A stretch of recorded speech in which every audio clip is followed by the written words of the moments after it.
किरातार्जुनीयम के प्रथम सर्ग में 18 पद्यों तक जो हमने अध्ययन किया उसमें वनेचर द्वारा राजा युधिष्ठिर को दुर्योधन की शासन व्यवस्था के बारे में बता रहे हैं और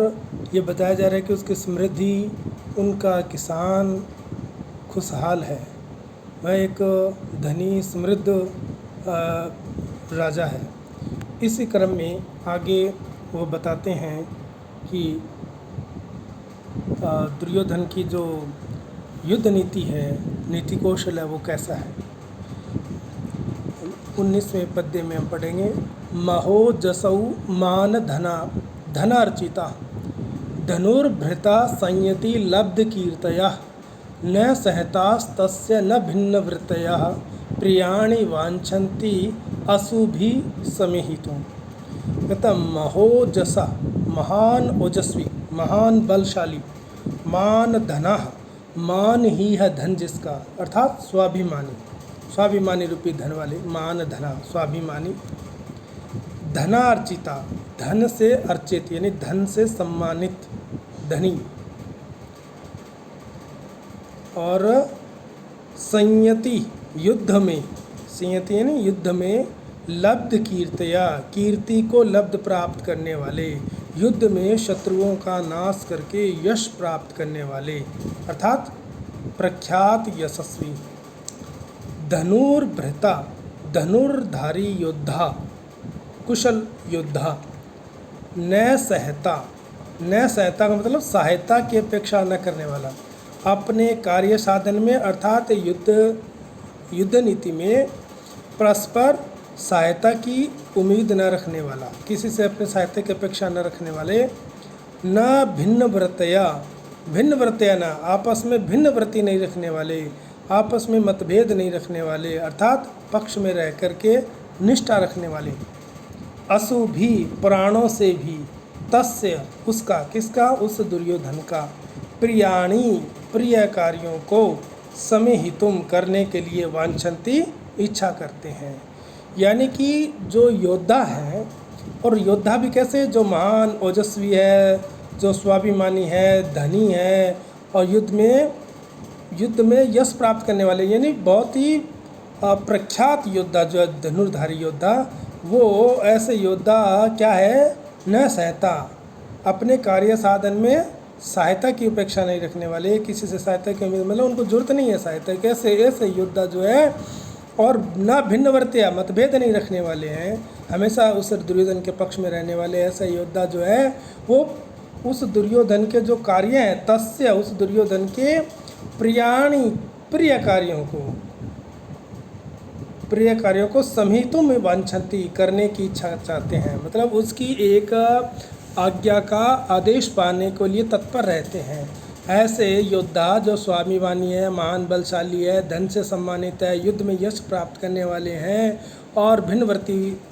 न रखने वाले, अर्थात कार्य सिद्धि में सहायता की अपेक्षा नहीं रखने वाले, और ऐसे योद्धाओं के द्वारा उस दुर्योधन के प्रिय कार्यों को वो करना चाहते हैं। तो यहाँ पर जिस राजा के योद्धा ऐसे हो, उस राजा को जीतना बड़ा कठिन है। तो यहाँ पर जो वनेचर है वो दुर्योधन की इस निपुणता और नीतिपरायणता से युधिष्ठिर को परिचित करवा रहे हैं कि दुर्योधन जो है, उसका व्यवहार, उसका आचरण, नीति निपुणता से योद्धाओं का हृदय जीत लिया है। इसलिए, और वो जो योद्धा हैं वो उसके लिए अपने प्राण देने को तैयार हैं, तो उनसे युद्ध जीतना बड़ा मुश्किल है, यह संकेत देना चाहते हैं इस पद्य में।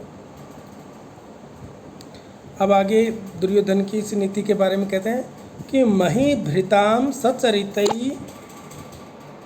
सचरितश्चरै क्रिया सवेद निशेषम अशेषित क्रिया महोदयस्तस्य हितानुबंधिवी प्रतीयते धातुरिव इहितम इव तस्य फलै प्रतीयते। वो कहते हैं कि अशेषित क्रिया, अशेषित क्रिया यानी जिसके जो कार्य है वो शेष नहीं है, यानी समस्त कार्यों को, समस्त राज कार्यों को, समस्त राजकीय दायित्वों को पूर्ण करने वाला कौन, सा वह दुर्योधन। सचरितई चरई, सचरितई श्रेष्ठ आचरण वाले, चरई यानी गुप्तचरों के द्वारा, सचरितई चरई श्रेष्ठ आचरण वाले गुप्तचरों के द्वारा, महीभृताम राजाओं के, अन्य जो राजा लोग हैं उन सभी राजाओं के क्रिया कार्यों को, निशेषम पूर्णतया, निशेषम कोई शेष नहीं रहा, समस्त पूर्णतया वेदा माने जान लेता है।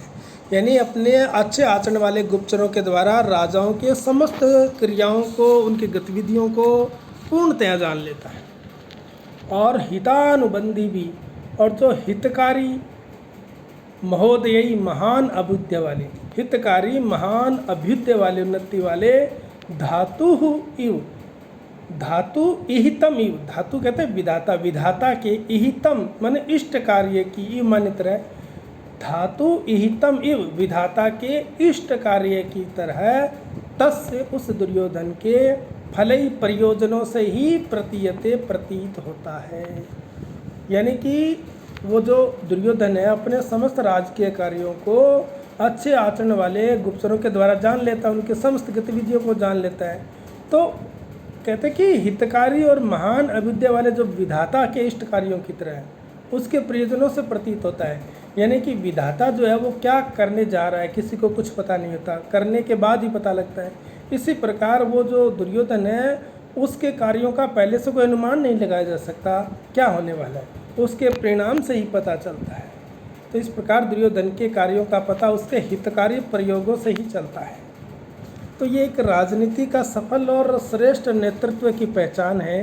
कि जो अन्य लोगों की अपने प्रतिद्वंदियों की पूरी जानकारी रखता हो और अपनी योजनाओं को पता नहीं चलने देता किसी को। और यही गुण यहाँ पर दुर्योधन के बारे में बताया गया कि वो एक ऐसा श्रेष्ठ राजा है, गुप्तचरों के द्वारा सारी गतिविधियां अन्य राजाओं की जानकारी रखता और अपनी योजनाओं को गुप्त रखता, अपनी योजनाओं को पता नहीं लगने देता। तो इस प्रकार से उनके कार्यों के बाद ही पता लगता है कि वो क्या करने जा रहा है। तो यहाँ पर ये दुर्योधन की नीति निपुणता और उसकी चातुर्य, युद्ध कला, नीति कुशलता का पूर्णतया संकेत है। ये जो है वनेचर यहाँ कहना चाहता है। और वो कहना चाहता है कि दुर्योधन जो है वो किस प्रकार से उसका जो उसकी आज्ञा का पालन अन्य लोग कैसे करते हैं, वो इस पद्य में बताया गया है। न तेन सज्जम क्वचित उद्यतम धनु कृतम नवाकोप विजिह्य आननम गुणानुरागेण शिरोभि उह्यते नराधिपै माल्यम इव अस्य शासनम।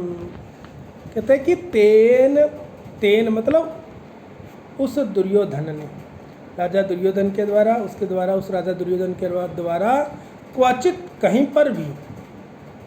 सज्जम, सज्जम माने धनुष की जो डोरी होती है ना, डोरी सहित, सज्जम यानी प्रत्यंचा सहित, डोरी सहित, धनुष न उद्यतम नहीं उठाया, कि उस दुर्योधन ने कहीं पर भी प्रत्यंचा युक्त धनुष नहीं उठाया, मतलब उसको धनुष उठाने की आवश्यकता ही नहीं पड़ी। वह अथवा कोप विजिह्य, कोप विजिहम, कोप यानी क्रोध से, विजिह माने टेढ़ा, आननम मुख को न कृतम नहीं किया, क्रोध से मुख को टेढ़ा भी नहीं किया, यानी किसी पर क्रोध भी नहीं किया, धनुष में नहीं उठाया। गुणानुरागेन अपने गुणों के प्रेम से, अपने दया, दक्षिणा आदि जो सत्कार, ये जो गुण है उसके, विनम्रता आदि, इन गुणों के अनुरागेन प्रेम से ही